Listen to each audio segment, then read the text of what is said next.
ಪ್ರಹ್ಲಾದರಾಜರು ಮಾಡಿದ ಸಾಧನೆಗೆ ಬದರಿ ಕ್ಷೇತ್ರದಲ್ಲಿರುವಂತಹ ನಾರಾಯಣ ಪ್ರಹ್ಲಾದರಾಜರಿಗೆ ವರ ಕೊಡ್ತೇನೆ ಅಂತ ಹೇಳ್ತಾನೆ.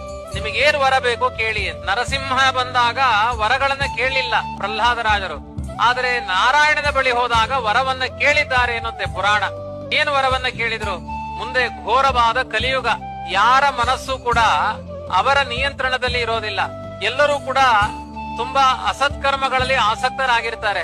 ಇಂಥ ಕಲಿಯುಗದಲ್ಲಿ ದೇವರು ಧರ್ಮ ಅನ್ನುವ ಶ್ರದ್ಧೆಯನ್ನು ಹುಟ್ಟಿಸುವಂತಹ ಶಕ್ತಿ ನನ್ನಲ್ಲಿ ಆವಾಹನೆ ಮಾಡುವಂತ ಬದರಿ ನಾರಾಯಣನಲ್ಲಿ ವರವನ್ನ ಪಡೆದು ಕಲಿಯುಗದಲ್ಲಿ ರಾಘವೇಂದ್ರ ಸ್ವಾಮಿಗಳಾಗಿ ಅವತಾರ ಮಾಡಿದ್ದಾರೆ ಎನ್ನುವ ದಾಖಲೆ ಪುರಾಣಗಳಲ್ಲಿ ಇದೆ. ಪ್ರಹ್ಲಾದರಾಜರು ಕಲಿಯುಗದ ಮಂದಿಗೋಸ್ಕರ ಅವತಾರ ಮಾಡಿದ್ದಾರೆ.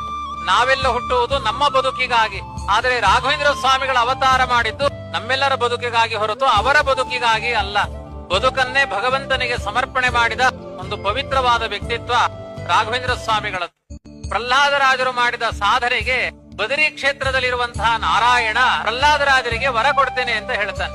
ನಿಮಗೇನು ವರ ಬೇಕು ಕೇಳಿ. ನರಸಿಂಹ ಬಂದಾಗ ವರಗಳನ್ನ ಕೇಳಲಿಲ್ಲ ಪ್ರಹ್ಲಾದರಾಜರು, ಆದರೆ ನಾರಾಯಣನ ಬಳಿ ಹೋದಾಗ ವರವನ್ನ ಕೇಳಿದ್ದಾರೆ ಎನ್ನುತ್ತೆ ಪುರಾಣ. ಏನು ವರವನ್ನ ಕೇಳಿದ್ರು?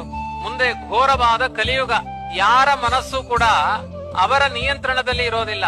ಎಲ್ಲರೂ ಕೂಡ ತುಂಬಾ ಅಸತ್ಕರ್ಮಗಳಲ್ಲಿ